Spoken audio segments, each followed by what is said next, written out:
So a big welcome to you all and thank you for being here today for our Week 2 AAM 132 seminar.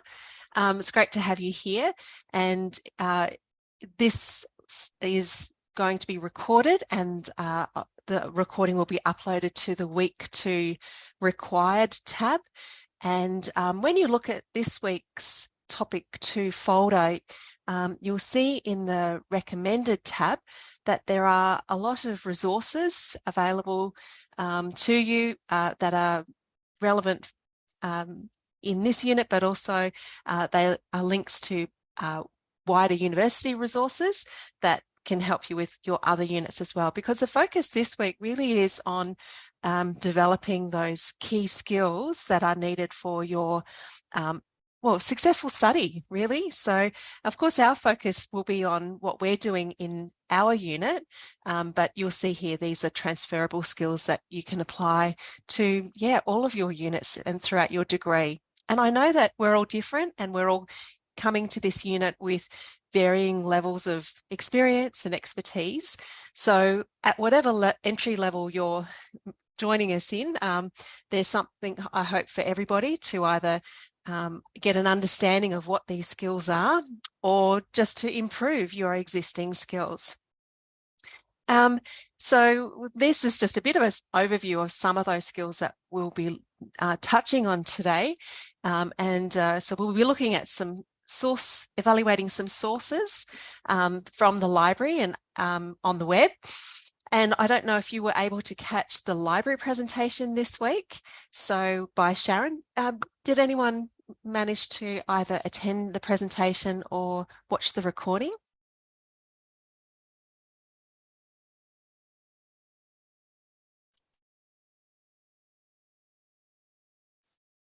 Not very far in? Okay, great, no worries, that's great. So I'm pleased it's there, because when I looked before, it hadn't actually, I meant to check just before the start of the class, but when I checked later this afternoon, it hadn't been posted yet. So, but that was today. So, and Sharon will just be providing some specific sort of references to our unit, particularly assignment 1, how to find sources using the databases, using different search terms, but also that and the relevant databases.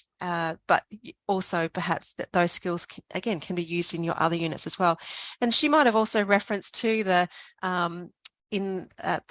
she's prepared some sources that already she's done a little bit of preliminary research for our assignment that you can use as well. So again, they're not compulsory sources that she has found, but they're a good starting point, and perhaps we can talk about that more in today's class as well. So the other skills, of course, once we've found the sources, we've got to know how to use them in our writing. So we use what we call the DEAR paragraph structure. So that's where we define, explain, analyze and relate the information, the source information, and so that it put it into a coherent logical structure. And we also then need to reference our source materials. So making sure that we are using in-text citations and referencing in APAs and in-text references in APA 7. We'll look at the first assignment and get a bit of a feel for that. And again, questions, comments, shared thoughts at any time during today's session are always welcome. So do feel free to interact, ask questions, post comments, turn on your mic. These are sessions that are designed for you to get the most out of the session. So don't be shy there. You are just wondering if you have access to this PowerPoint on CloudDeacon. We don't share the seminar PowerPoint slides. We do share the lecture slides, but not the seminar slides, primarily because they're more activity-based. But certainly if there is something that you would think is helpful, you're always welcome to take a screenshot, either here in the session or later watching the recording. Or, anything there that you think is useful, do feel free to take a screenshot there. Some of the activities we use SharePoint, and we will be using some SharePoint activities today. So, and that and that's designed for you to have, reference to those notes and discussion points after the session 2. So, but yeah, do feel free to take a copy of anything, but we don't actually share them for those reasons because it is more interactive. Okay, so that's where we're going today. Has anyone got any further questions or comments that you'd like to ask before we get too far in?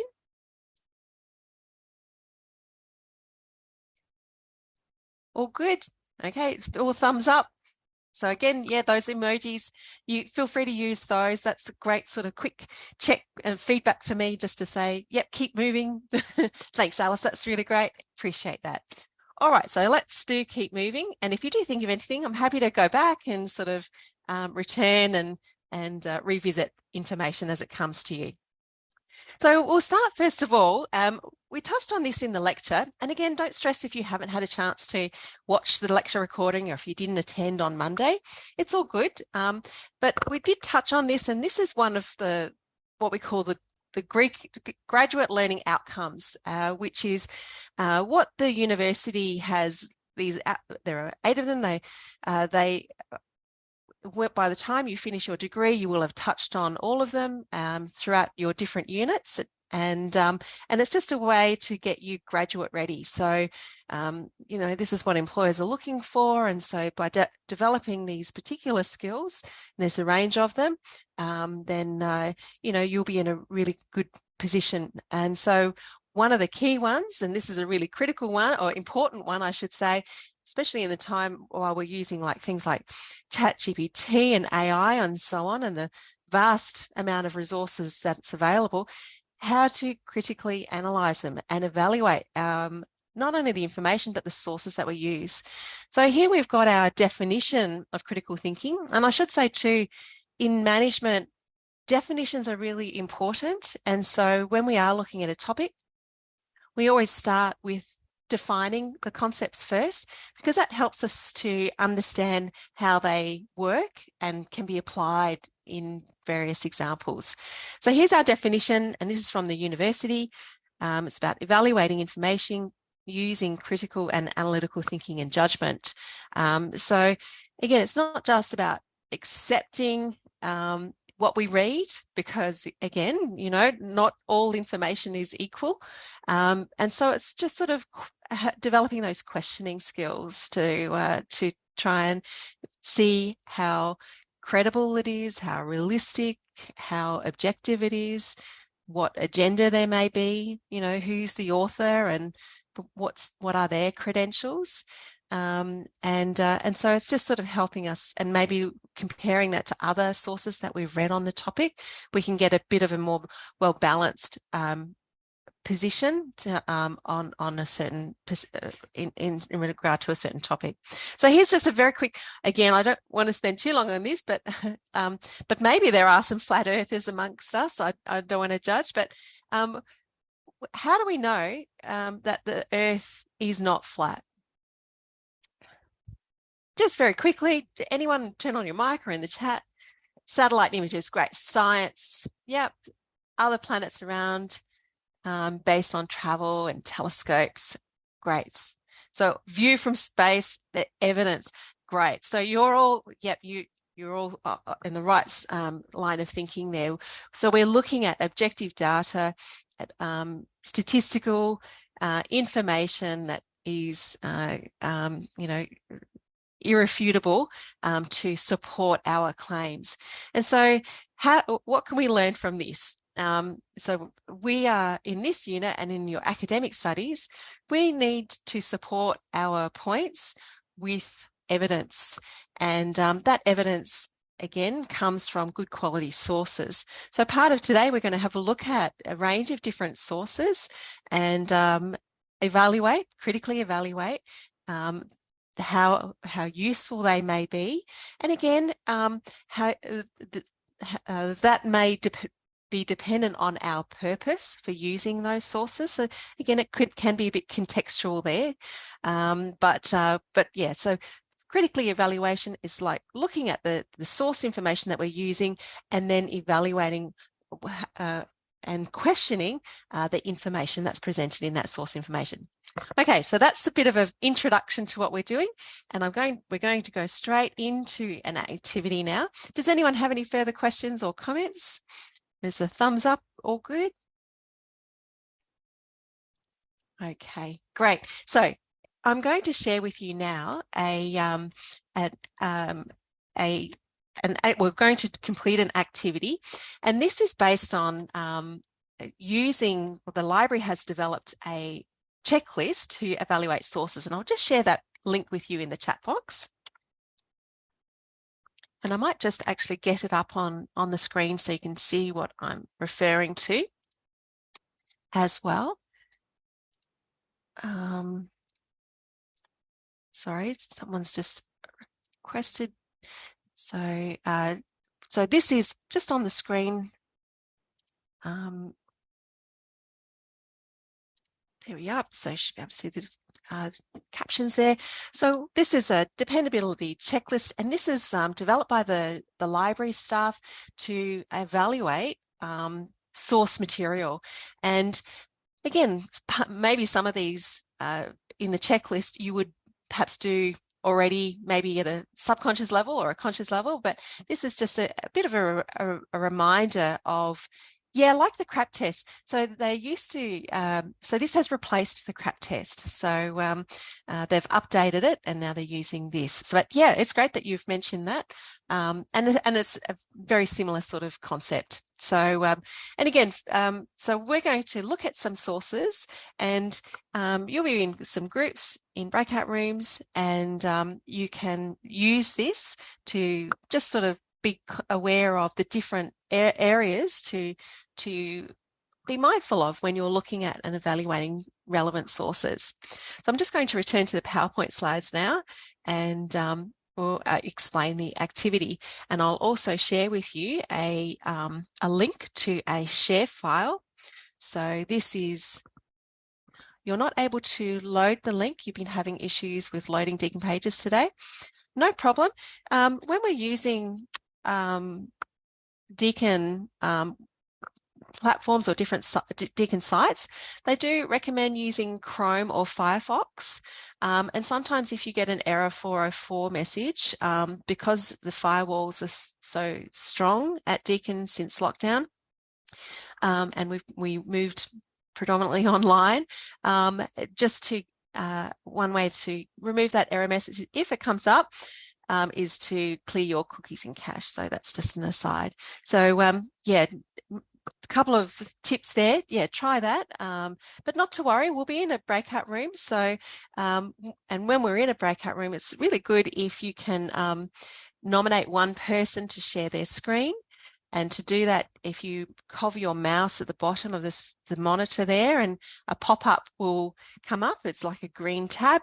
And before you click on share screen, always have make sure your screen is ready, and for public viewing, in other words, and you can, and others can sort of do that. So maybe that might be a good place. Brittany, one of your team members might share the screen, and it's a good focal point for discussion. So you'll have in your groups, you'll have the dependability checklist open, and you'll have that share file open. And the share file looks like this. Oh, great. I can see some people are here already. There's another link for the checklist. And I'm going to pop you into breakout groups. So we'll have maybe 5 breakout groups. So just before you go into your breakout group, to make a note of your group number. So if you're in breakout group 1, you will be looking at demographic trends. If you are asked to join breakout group 2, lifestyle changes, and so on. And you'll see in your group, you've got 3 sources to look at. So what I'd like you to do in your group is, if you're in group 1, for example, you'd open these 3 links and use the dependability checklist to evaluate that source. And then we'll come back and report back to the class and with your findings. Okay, so just with your And again, you know, the dependability checklist, it can maybe take a bit of time. So you might do that thoroughly for the first one. And then with the second one, you might sort of work a bit faster and sort of maybe, you know, do a bit of an overview. So the time is 6:16, so in Melbourne time that is. So I was thinking maybe about 15 minutes to go into groups, have a bit of a chat, nominate who's going to screen share, open up the links, have a bit of a discussion, and then I'll check on you at about 6:30. If we need 5 minutes more time, then we can have that. But that's sort of the work plan for the moment. How does that sound? Does anyone have any questions? Anything unclear? Anything you want to check? All good? Is that a thumbs up? Okay, so again, I'm here. Thanks for that feedback. I'm here. So if you have any issues, come back into the main room and come and talk to me. And I might come into the groups and say a bit of a hello as well. And then we'll come back. So you might nominate in your group a spokesperson for your group, and we can to report back. Okay, so remember, before you click on your group number, make a note of which group you're in. And so remember, if you're in group 5, you'll be looking at, topic 5. There we go. Okay, I'm opening up the rooms now. So we'll have about 15 minutes and then I'll check in and see how you're going.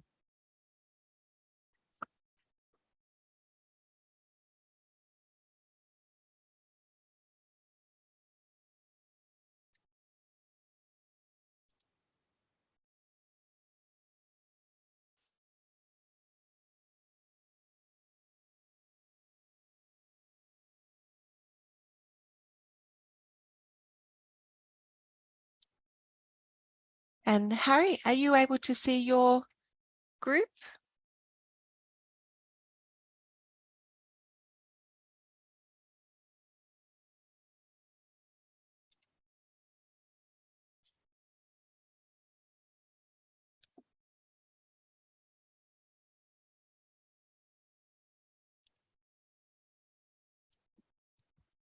Okay, we're just waiting for the last few students to, here we are, we've got everybody back. So how did you go? Was that enough time to get most things covered? I think so. I think we struggled with a little bit of confusion at the start, but I think we sort of swung into it. So, yeah. A little bit of confusion, meeting each other, nominating who's going to screen share, working out what you have to do. Yeah, just rationalizing the activity, I think, mostly. But yeah. Yeah, no worries. Well, that sort of thing, yeah, it's always a bit tricky at first, but we'll do these every so often and it'll just get smoother and easier with time. But I'm glad you all worked it out. All right, well, shall we start with group number 1 first, just to sort of get a bit of an idea? Have you got a spokesperson for your group? So that was the demographic trends group. We kind of just picked like an article each and each worked on them ourselves. Great. Yep, a great way to do it. Are you happy to share your screen? Because you might if you've got the article open, you might be able to toggle. Yep. Is that all right? I can, yep. So all I right, did let me stop sharing. Oh, we can do maybe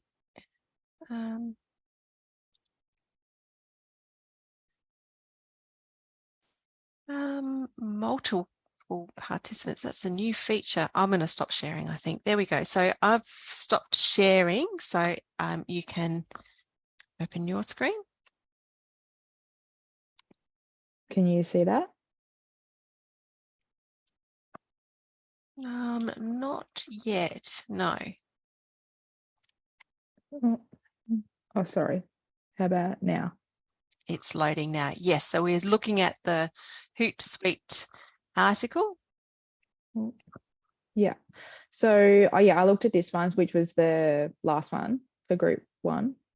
And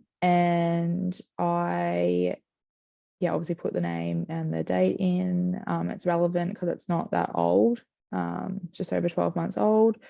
And I also thought that the information was able to be verified because lots of the content is supported by stats.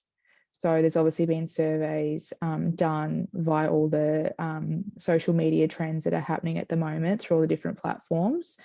And there's so much stats, like it just goes on and on. There's links to all of them.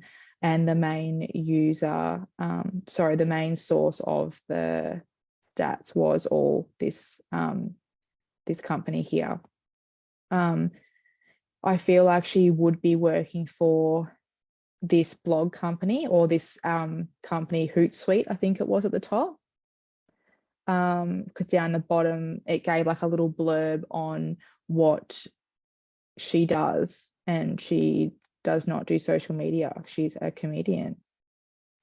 But it also goes to say how to use this platform, because it will help obviously with the advertisement of what you do with scheduling posts and stuff like that. So that's what I got out of it. I don't know if that's 100% correct, but that's how I saw that. So how might you use this article?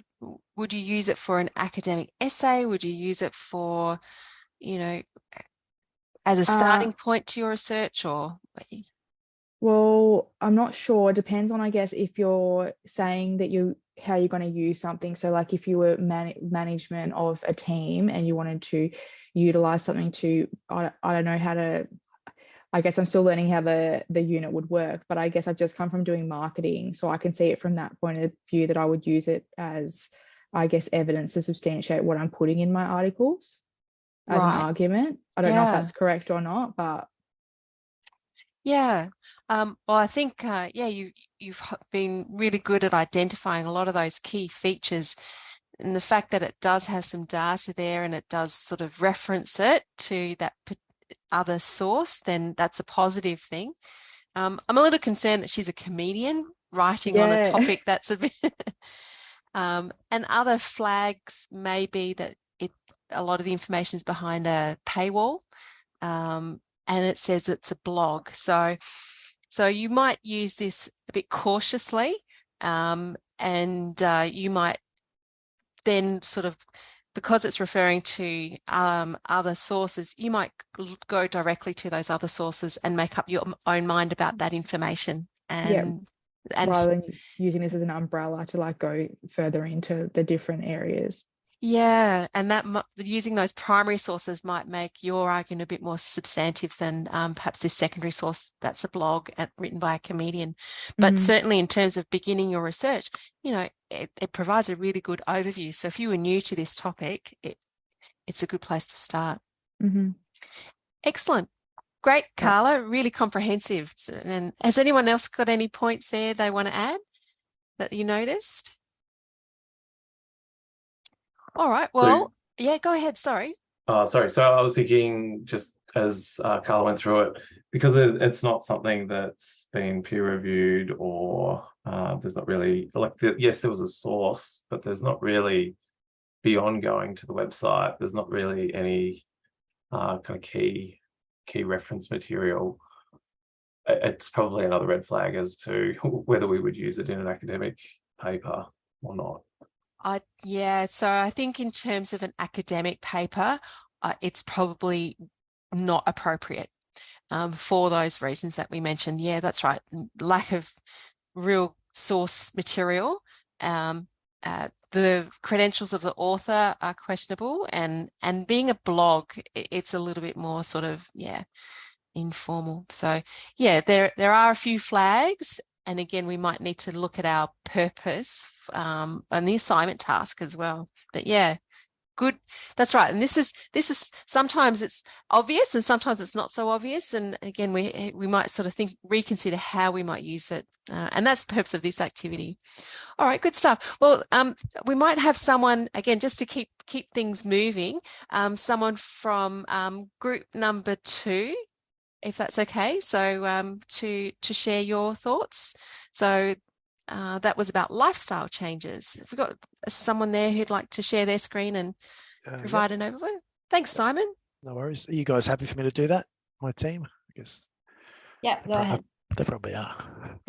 Yeah. Can you guys see that? Yeah, if you wouldn't mind enlarging the file, that Yep. would be good. And Yep. yeah. So the first article was really a magazine article about lifestyle choices if you're changing careers. We checked out the lady, and she was actually an entrepreneur. She writes books, motivational type books. And so really what the information she was giving was her opinion. Really, it was very subjective.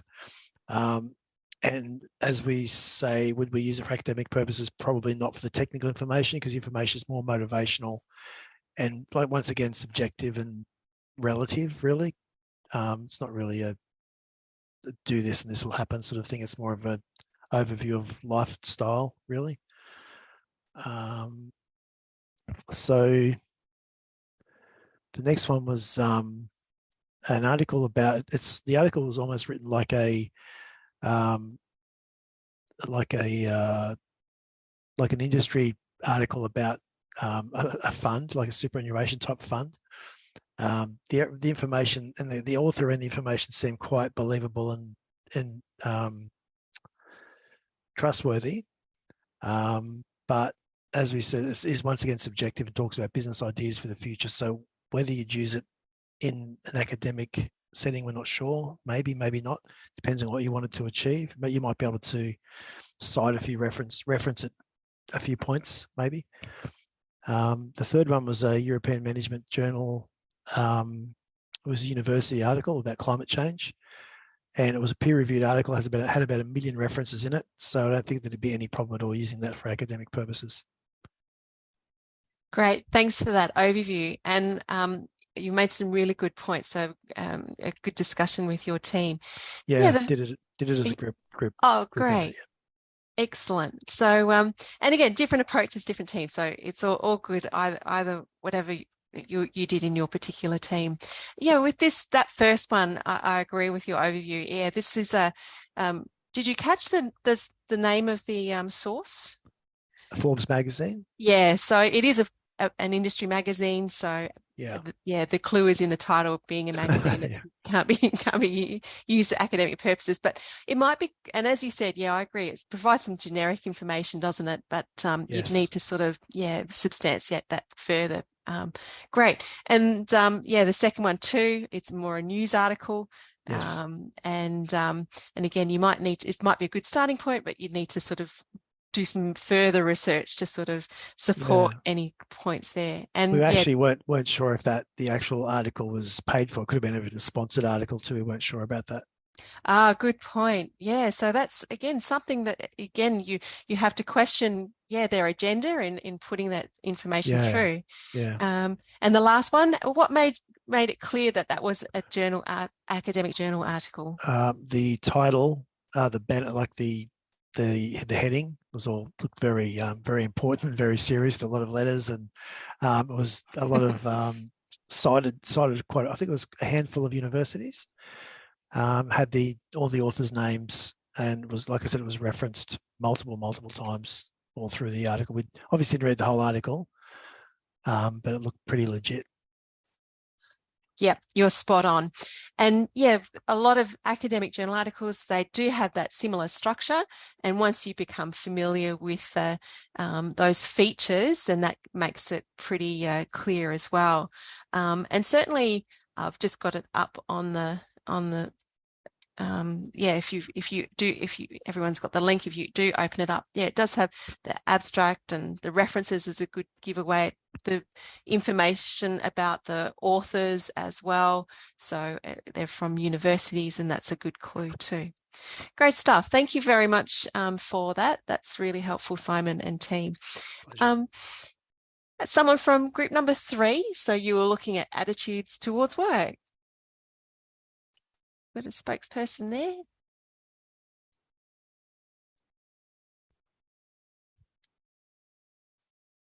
Anyone want to? Sure, I'll do it. Oh, everyone was a bit short, hoping someone else would volunteer. Give me one moment just to pull up the document, and I'll share my screen. Again, just, quick overview.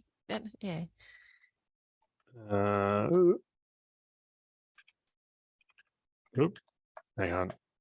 Make sure you got your screen ready. Yeah, there we go. Sorry. No, you're Cool. right. I didn't know. I just didn't have the article up. Is that sharing the article? Yes. Cool. So we had 3 that kind of ran the whole spectrum. Where are we? Group 3. Oh, there we go.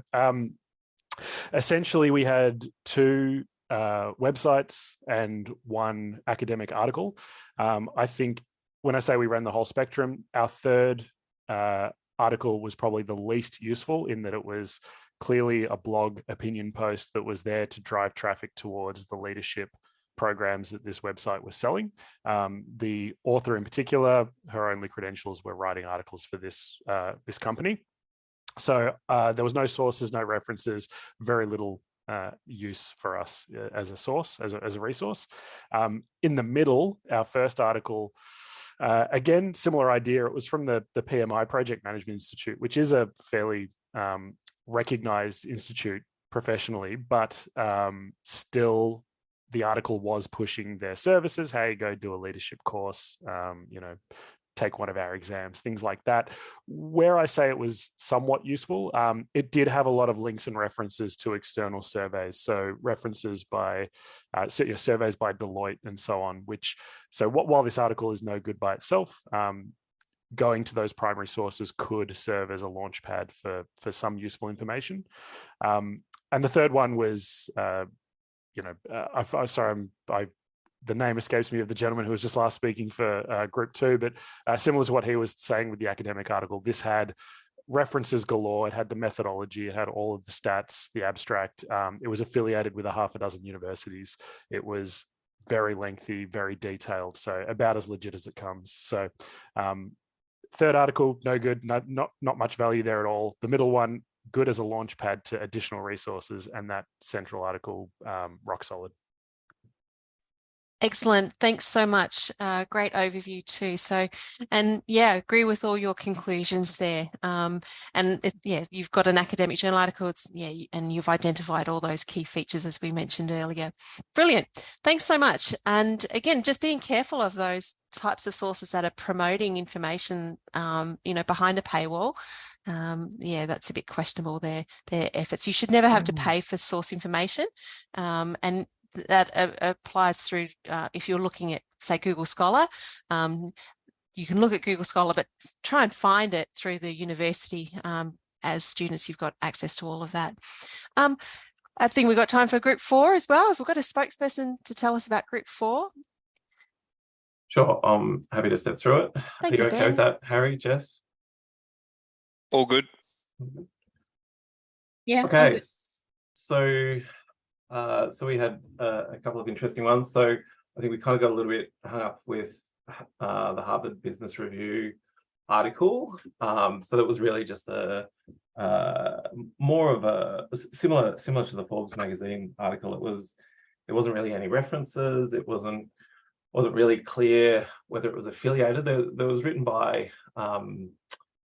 various professors from different universities, but still there wasn't really any references, and it wasn't a peer-reviewed article. So that kind of made it difficult for us to really verify the information, and certainly not something we would rely on for academic purposes.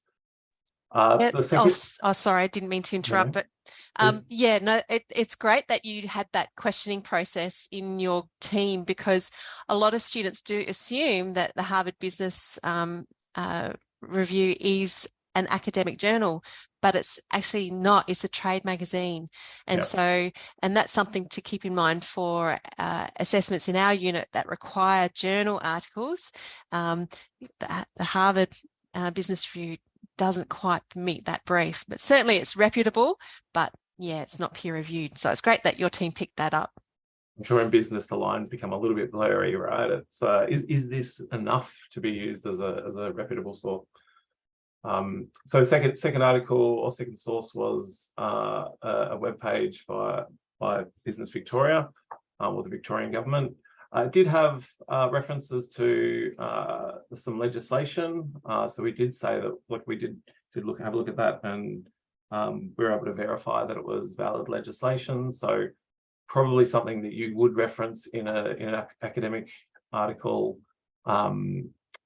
purely the legislation piece. But I guess from you know, who was writing it and what their intentions were, we weren't really able to verify, you know, apart from them being affiliated with the government, anything beyond that, because the information was quite limited on the website.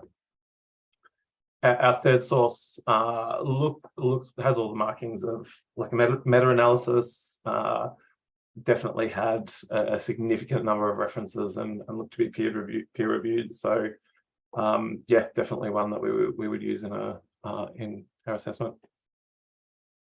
Brilliant.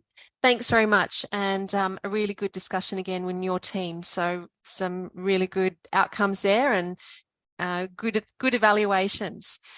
I would just say about yeah. the first one though. Yeah. They did make good suggestions. I just didn't like that they referenced prior research. Research shows, they say, but they didn't tell us what research, and they only talked about their own research, but didn't give much information about it, which is what you see with people who don't know what they're doing when they're just like, oh, research says this. Yeah. They make good suggestions you might want to implement, but I wouldn't trust it in an academic sense. Yeah, and it would be helpful if they'd then had some references, or had a reference list, so that then you could look at that as the primary sources, and that would be really helpful to use. But yeah, this in itself, you'd need to. It's not enough. But sometimes, again, if you're early in your research process, finding an article like that provides a bit of an overview of the topic, it can be a good starting point, and then you can dive deeper into the more dense journal articles to get a bit of an overview. But yeah, no, I agree with your comments there completely. All right, well, we've got one more group, group number 5. Have we got a spokesperson for this group?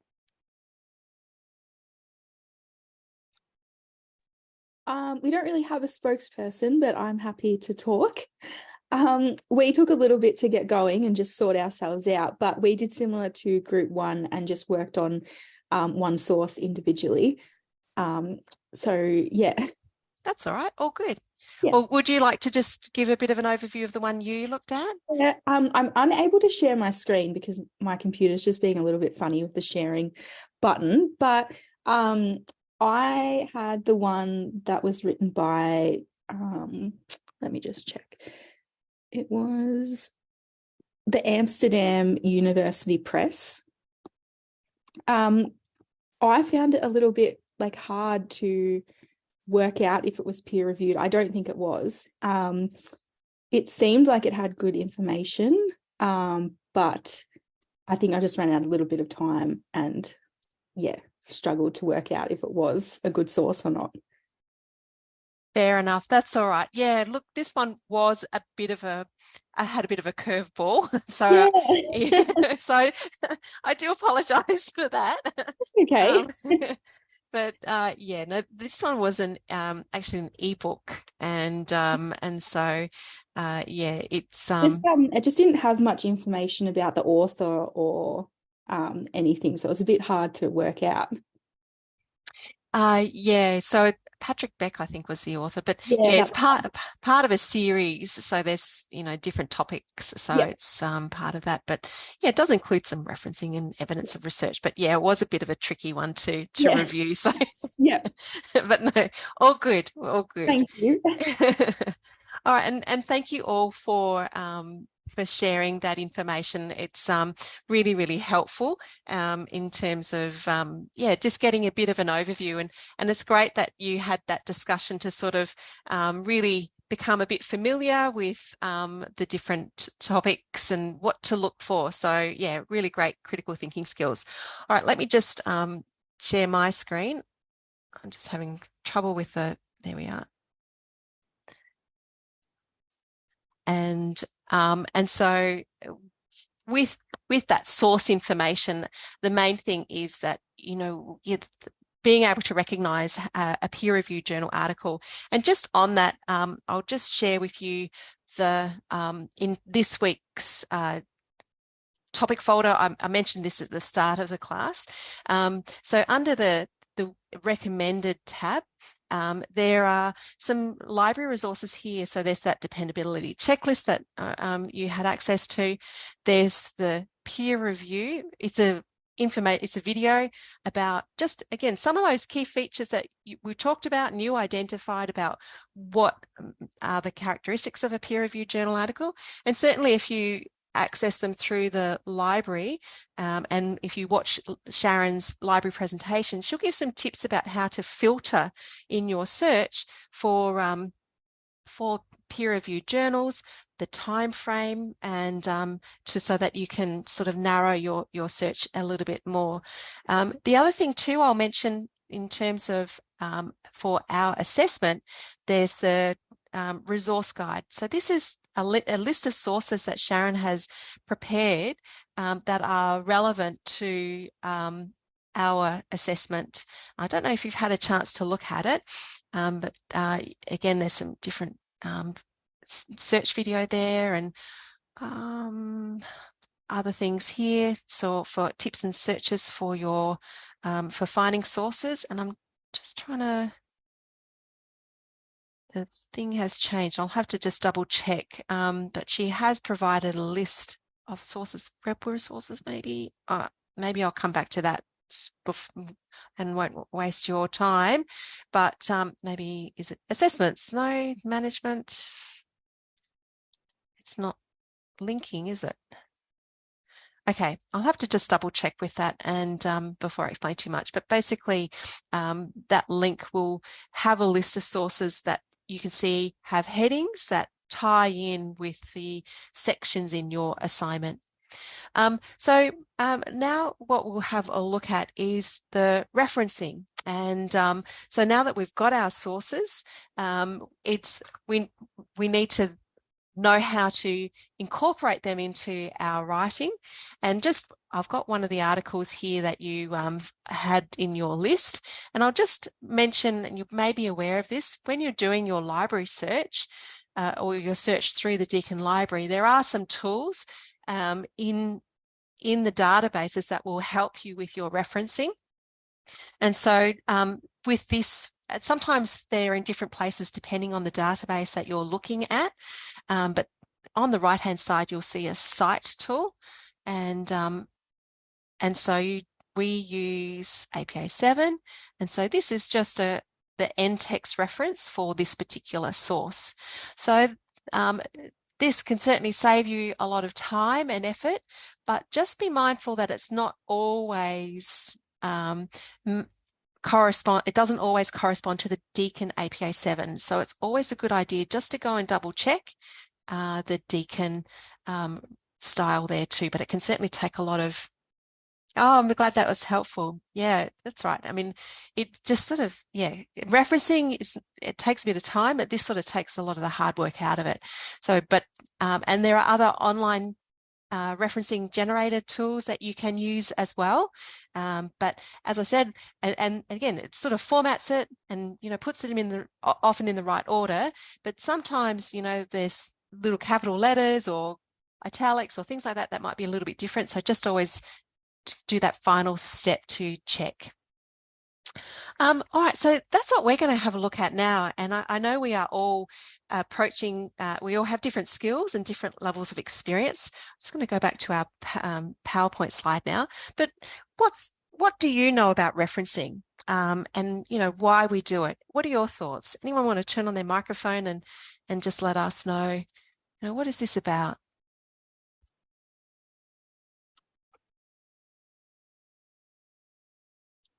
Isn't it ensuring that you're giving credit to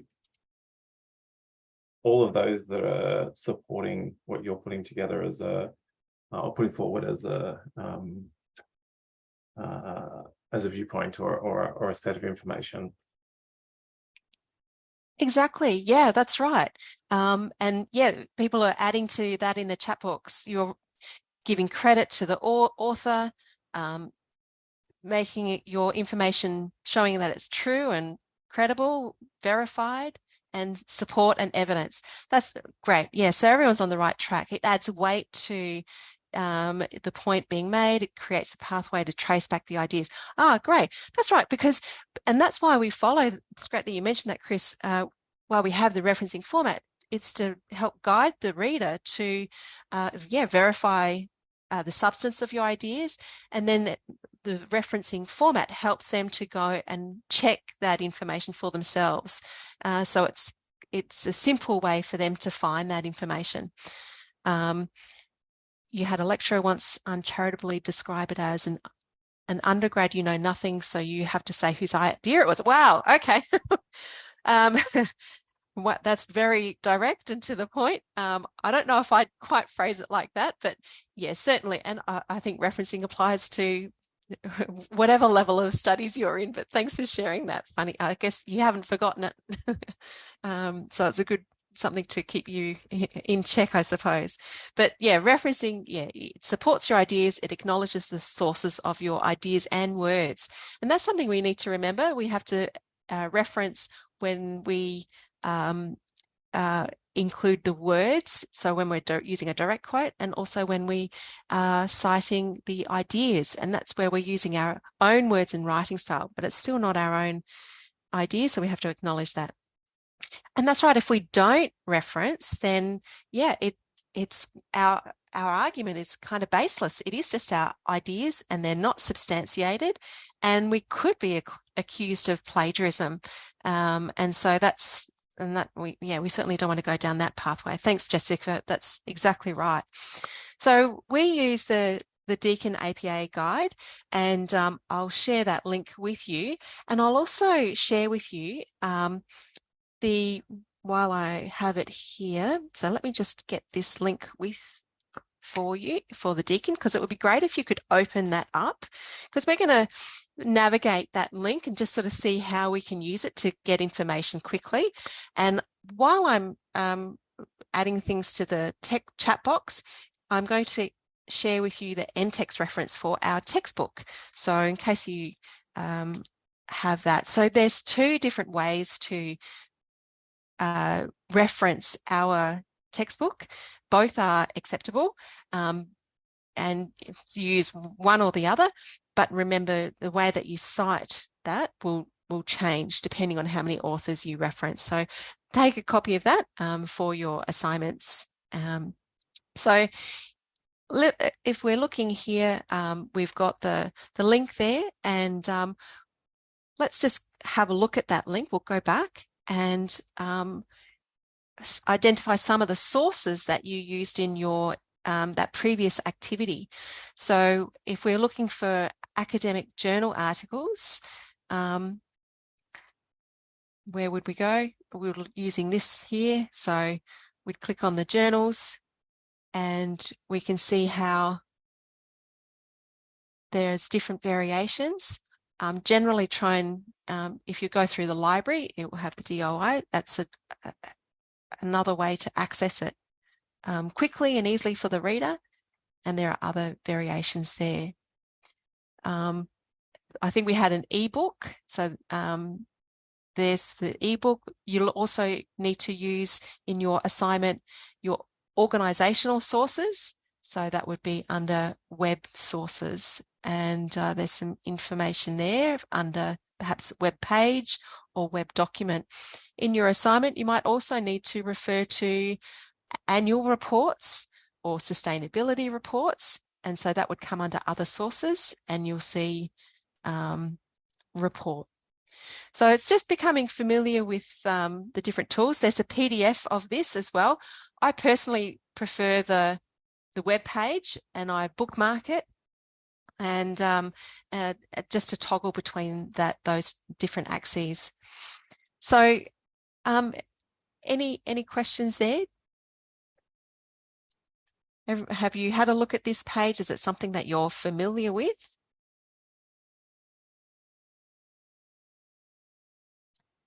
All right, no. Let me get my list.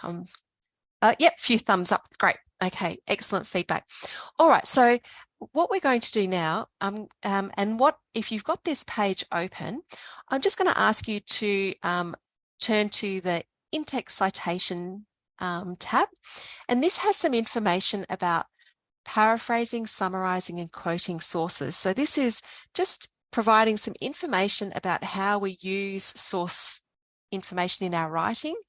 And these are those techniques, because in your assignment, you need to include a paraphrase or an indirect quote and also a direct quote using those quotation marks. So this just provides some examples and also the citation format there. Because in our next activity, and I'm just going to return to our PowerPoint slide. Going to have a look at assignment 1.1. But I'd like you to have a look at complete this activity here. So if you've got the textbook open, how would you write a direct quote from the textbook? How would you paraphrase something from maybe one of those sources that we looked at? And how would you, cite something there from a website? Maybe if you've got the organisation there up, how would you reference something there? So again, it would be good if we could do this perhaps as a class, if you want to do this individually, and once you've got something there, share it to the chat box and then we can discuss it. If you're a bit shy about sharing it to everybody, you can message me directly and I'll share with the class. But this is really, again, not about being perfect. This is the learning part so that we can see what's right and why it's right, and give you some confidence moving forward for your assessment. So this week's textbook, I'll get that up if you need a quick link for the textbook, and I'll share that with you in the chat box. But basically, or it could be any of those articles that you've got open, and it is just to have a look at some of these practice activities. So as soon as you've got a quote there, that's okay, Jessica, a quote or a paraphrase. Great, thank you. Got to start there straight away with our citation.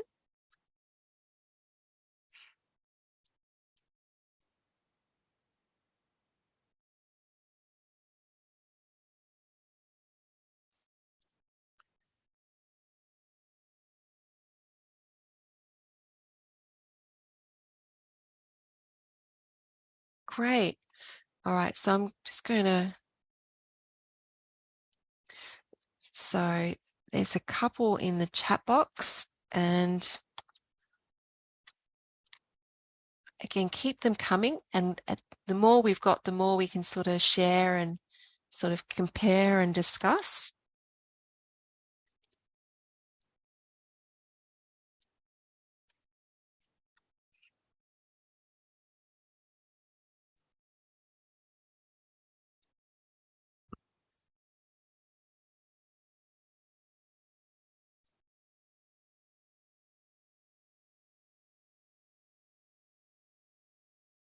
All right, so we will start with these two, but again, keep them coming in the chat box. And so we'll start with the first one here. So Bright et al. And we've got it, this one's a direct quote because we've got the double quotation marks. Now, Bright et al., just what does et al. Mean?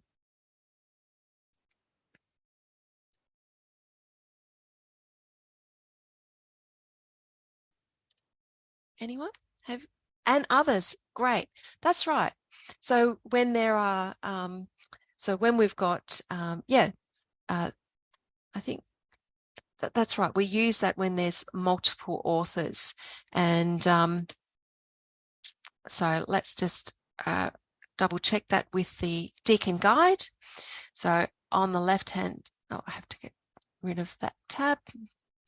On the left hand side, when we've got 3 or more authors, we can use et al. So if you have a look at the reference that the 2 end-text reference for our textbook, you'll see that there's the first one had the 2 authors, and the second version had multiple authors. So if you were using the version that had the multiple authors ones, then you would use Bright et al. But if you just had Bright and Cortez as the two authors in your reference list, then you would have to use both authors all the time. Okay, So yeah, no initials in that referencing if you're doing the et al. It's just the surname. that's correct. Yeah, yeah. so no initials in the it's just the family name. So I can see some of the other examples there. Yep. So we've got a quote. Yep. So Bright DS. And it's great that again, this is all really helpful. By putting this in, we can see and discuss, because they're all things that a lot of people do. And so just sort of seeing why that's the case. So, oh, sorry, that's the same one. Undo. Sorry.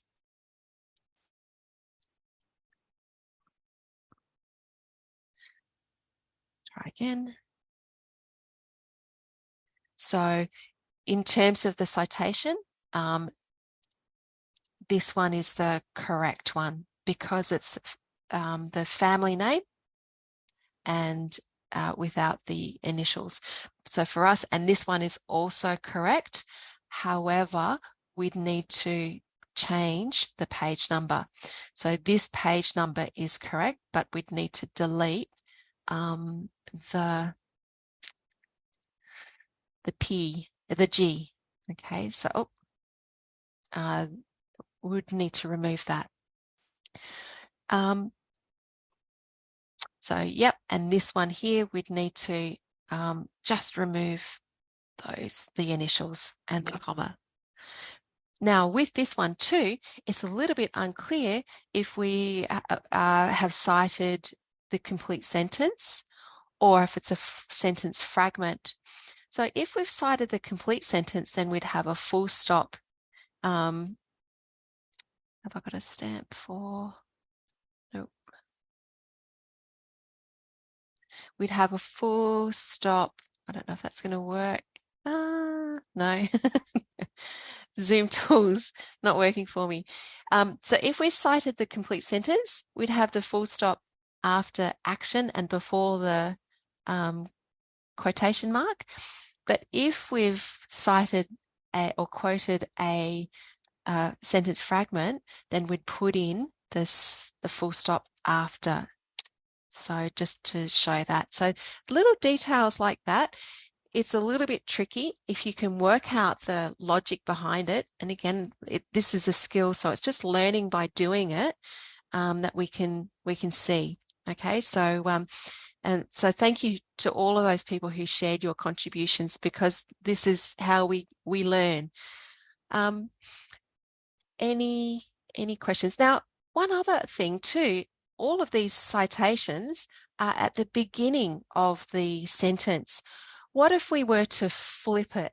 What if we had the citation at the end of the sentence? Can you tell me what would change?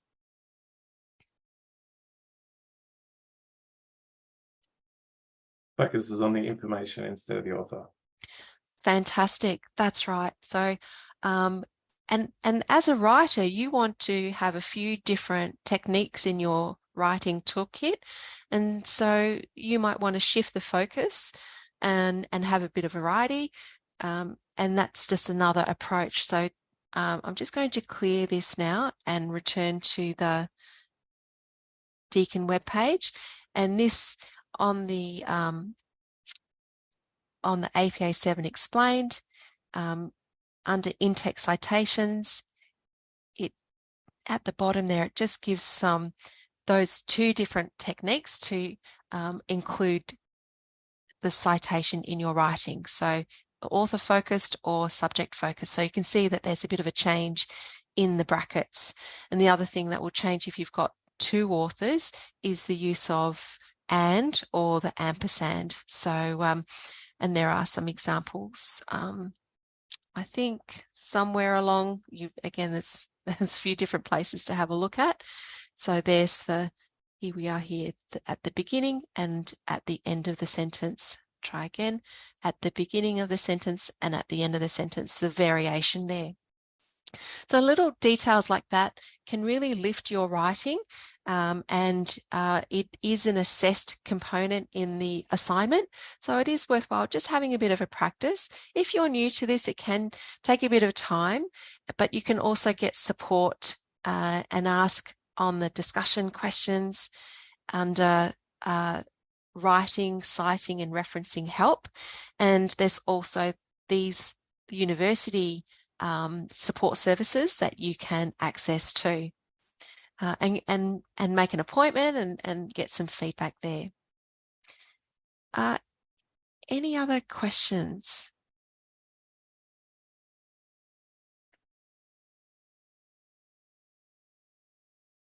That's all pretty clear. All right, and in terms of assignment 1.1, as we went through in the class there, you are required to look at the include in your writing a direct quote and a paraphrase, and to cite and include citations. All right, now in your assignment 2, it is a report. Have you had a look at the assignment instructions? This is for assignment 1.2. It is a report. Remember, assignment 1.1 is only 3 tasks. When citing a statement that's explained on the Deakin APA page, I'm not quite sure I understand your question, Brittany. Can you just... It is citing a statement. Is that like a certain way to cite that? And is that on the APA page? Because if it is, I don't want to ask you to explain how to cite like a statement or a line. Would it just be the same as paraphrasing? Oh, right. Yep. No, I hear what you mean. So that's right. It is the same as paraphrasing. So the difference between there are three ways to include source information in your writing. A summary, which is like you might be summarizing a whole article or a chapter of a book. And so you have in your citation just the author and the year, because there's, again, thinking of the reader, there's no point in including 40 pages in your citation. So that's enough. But when we're looking at paraphrasing and direct quotes, these are generally when it's 40 words or less. And so it's from a specific passage of the text. So that's where, in a paraphrase, it's recommended that you have the citation, but for a direct quote, you must have the page number. So yeah, if you want to incorporate a statement from another source, you've got to make that decision. Do I paraphrase it in my own words, or do I put it into a direct quote?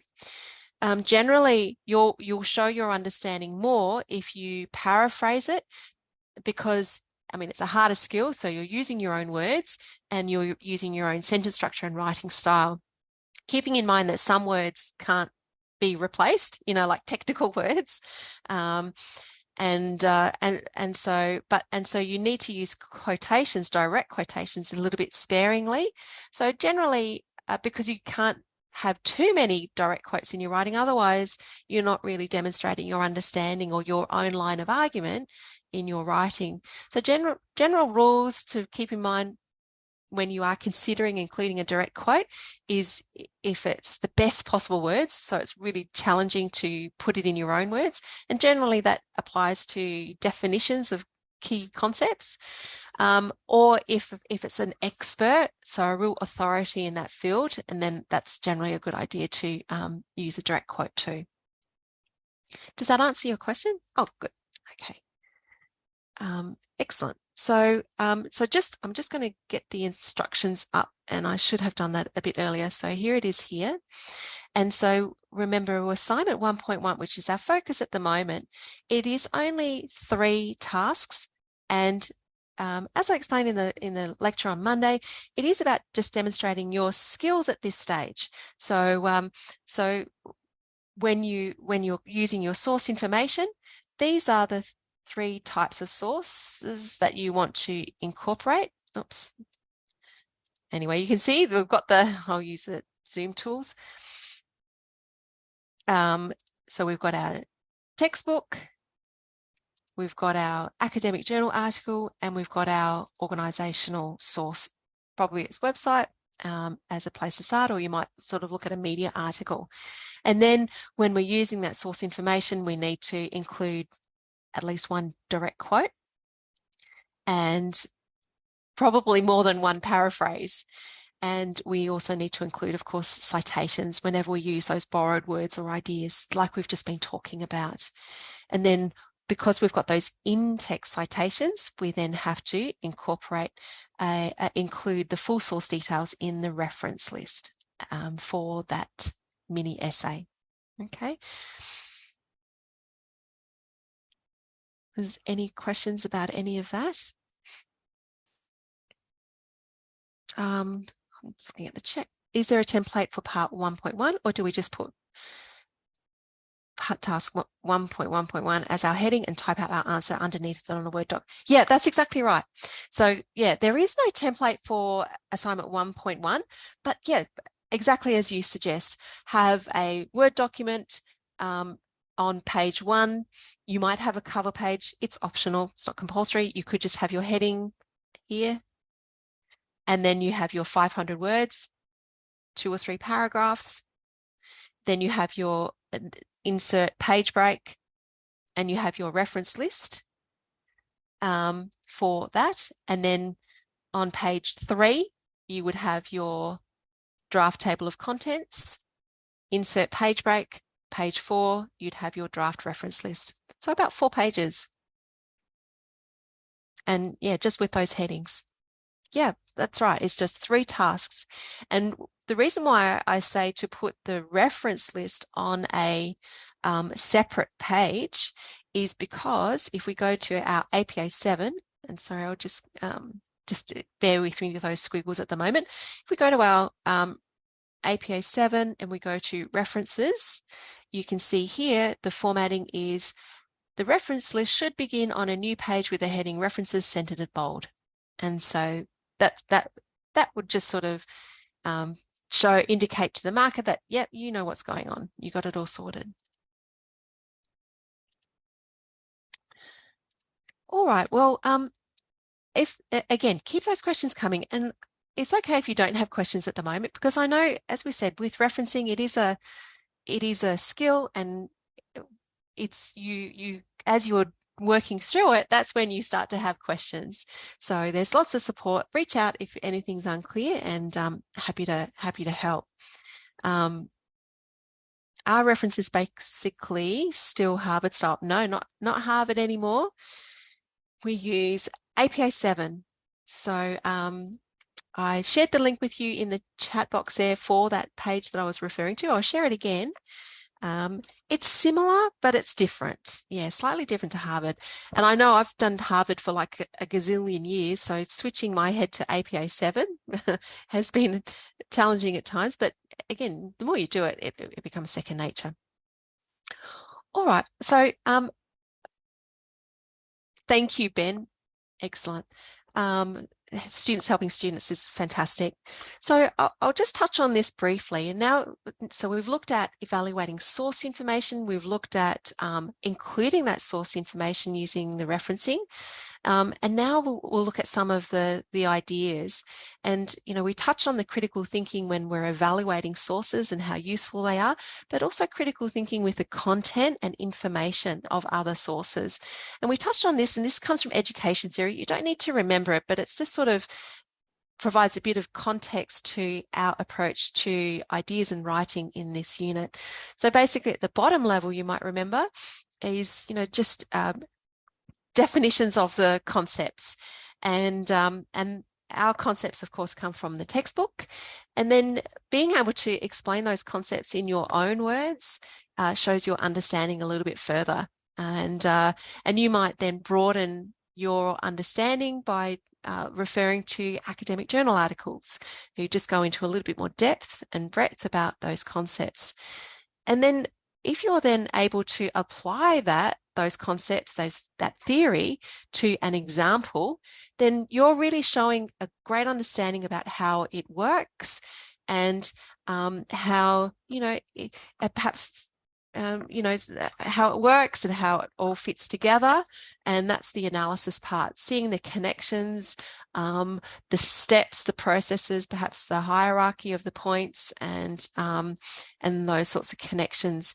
And then that last point, because we don't need to create and make recommendations in this unit, but that last point in the yellow there is that evaluation. So all those things that you did in that library source activity, they're questioning it, looking at how it works, maybe the limitations or the problem, what's problematical with it, and that sort of that process. It's a much harder skill because all of those other steps need to be applied first. So that sort of just provides a little bit of context where we're coming to in our writing. And when we're structuring our writing in that 500-word mini essay for task 1, this is the approach that we use. So we define and explain the concepts, and then we apply those concepts and evaluate them. So if I just quickly return to the instructions, so you'll see that in this first part, briefly summarize the components of an organization's competing values framework. That's the theory part. You define and explain those components, and that will come from the textbook and maybe an academic journal article. And in your explanation of those concepts, you might include some analysis as well to show how they work. And then in the second part of your 500 words, that's the application part. So the apply and relate. So in this case, you're looking at your chosen organization, and then you're identifying where they fit in that framework. So you're providing some examples from your organization and you're applying it to your organization. So you'd look at their website, and then you'd look at the final part is to evaluate how their positioning aligns with what's going on in the external environment. We'll look at this next week, so don't stress too much about that theory at the moment, but that last part is that evaluation. So based on your findings and your research, how are they going? Are they well positioned, or perhaps, are they, in a position of perhaps compromise or weakness because of what's going on? So that's that approach. So definition and explanation first, because that underpins the application. Does that make sense? I'll just return to the PowerPoint again. Any questions about any of that?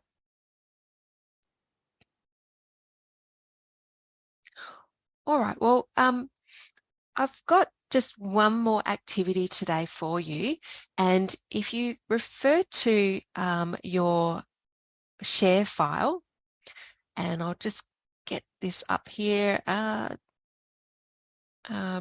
did we put it here? Sorry, I lose track of all the tabs.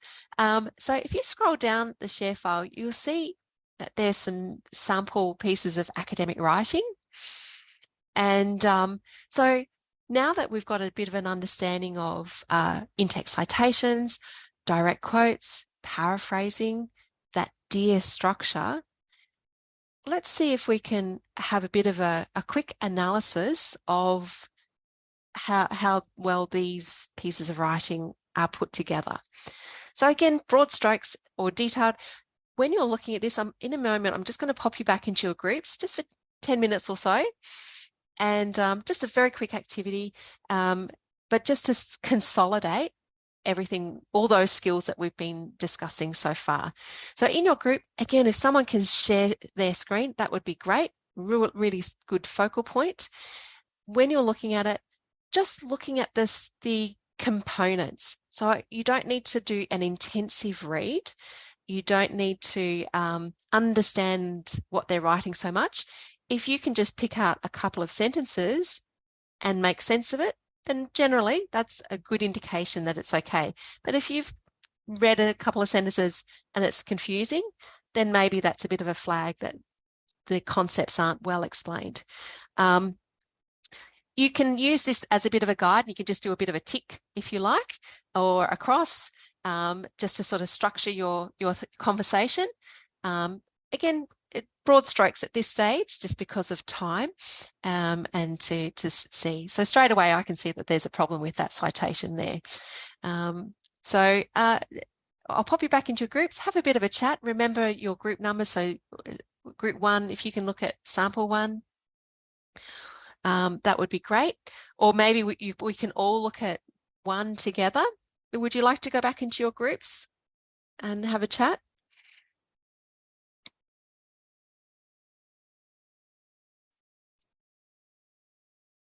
Yeah, let's do that. That's and then and we'll come back and have a bit of a chat. So just 10 minutes, or even maybe 8 minutes. I might bring you back about, yeah, five or 6 or 7 minutes, something like that, and we'll get a bit of a feel there. So opening up the groups, and then I'll bring you back and we'll just sort of have a bit of a debrief about some of those key components.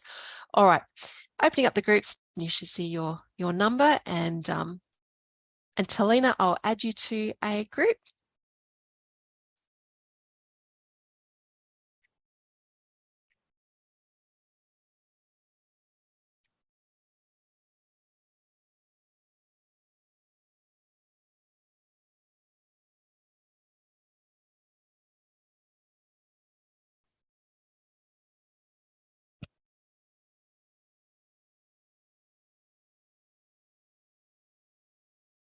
Fingers crossed, Paul, your Zoom will work.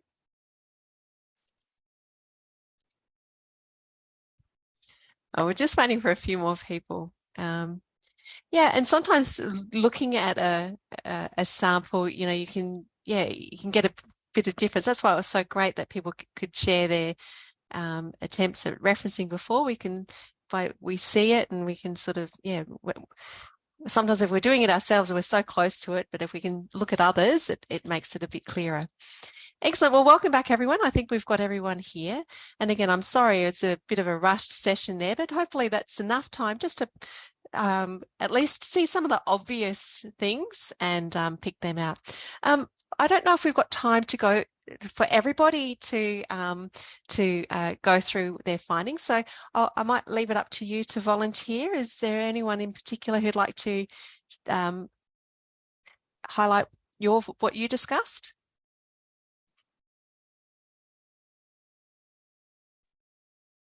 We had fun, so I'm happy for us to Thanks, share. Ben. And you're in group number 4, so you looked at number 4. I'll just scroll through. Yeah. So we thought the deer structure was just generally poor. It wasn't really clear even what the message was that they were trying to convey in this sample.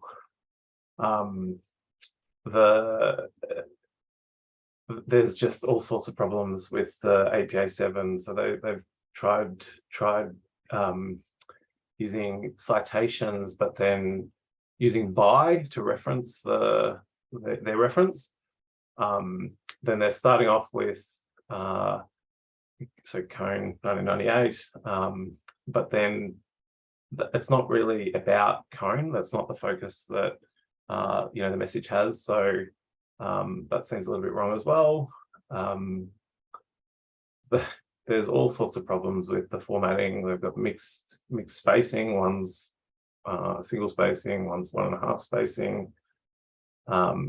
Changes in fonts between the 2 different paragraphs. Always a bit dodgy. Yep. What else did we have?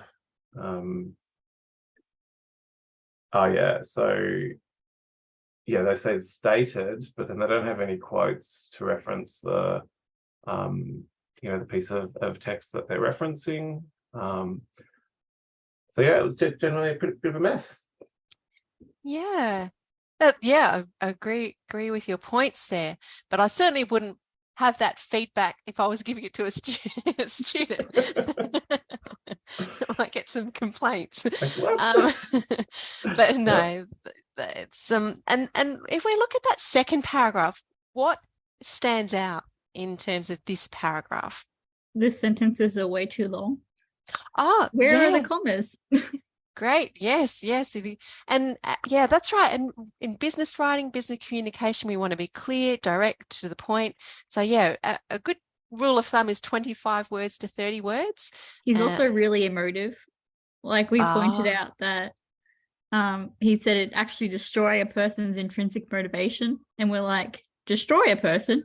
Like, that's a bit, doesn't sound very academic. That's a good point. Yeah, with academic language, you've got to be a little bit more tentative, a little bit more objective. And yeah, destroy is pretty strong language for sure. Any other points? I mean, what's missing? That's sort of from that paragraph. Something. There's no reference at all Yeah. for that paragraph. So it's just a long string. That's right. So that's a big red flag. So if you think of it as you're looking at it, just without even reading it, that's something that stands out. So straight away there would be alarms ringing in the marker's head about, oh, where's the source information?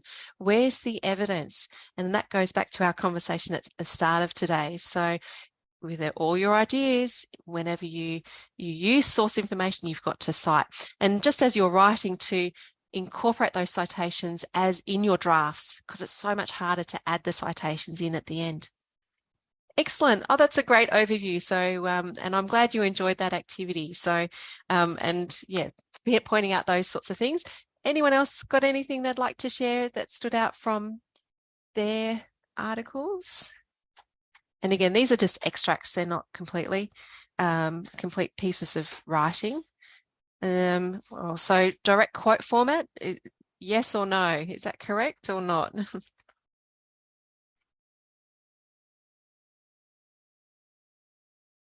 So from what we said, remember with our quotes, we want to be 40 words or less, and they need to be integrated into the paragraph. So not good. Yeah, that's right. Okay, well, again, we can come back to this perhaps next week if there are any points, or if you have any questions about any of that, you're welcome to let me know, and I'm happy to clarify and expand on that. But hopefully that's just a good idea, just a good activity, just to sort of see some of those key points that we were looking at. So we've almost reached the end of today's seminar, and just I mentioned there in terms of the assignment, requirements, those source requirements for the 500 words, but also the source requirements for the draft reference list that is for your assignment 1.2 business report. And in the library discussion page, there are Sharon will post her video link from her presentation today, but also in the week 2 folder, I did find it, there's the resource guide to help you with your searching for sources, but there's also a suggested reading file link that you can access. I'll just share that with you in the chat box. And so this, Sharon has provided some preliminary research. You've got the textbook there, and also you'll see some sources that are relevant for your 500 words mini essay. And these sources are relevant for your business report. So you need to include at least one journal article per task in your business report for task 3 of 1.1. And so you might refer to these. Now, you don't need to read these at this stage. You just need to show us that you can choose appropriate academic journal article. And generally these are, you can see that this is a chapter reading, and an article. View them online, use that cite tool that we looked at, and format them in APA 7. So that would relate to this section here. So hopefully that's helpful there. And of course, you're always welcome to use your own research as well. Just for homework, I guess, is to think about some plans, and I'm just going to spam the chat list with some links from Deakin Study Support that you might find helpful, and also have a look at the week 2 folder. Again, there's some study support resources from NARA, which I actually haven't mentioned. I can show that to you quickly now, and maybe just have a think about how you will approach assignment 1.1. There's the study support resources, and if there's some different things along there, there's some videos as well that just sort of, again, some further information and follow-up for some of the things that we've covered in today's class. So hopefully that's all been helpful for you. I'll post the recording of this video tomorrow if you want to follow up. I'll stop the recording now and wish you all a good night, and big thank you for coming along today. Are there any final questions that anyone has or comments? Great. Oh, thanks again for all your wonderful contributions. It's fantastic. So all the best and see you next time. Bye for now.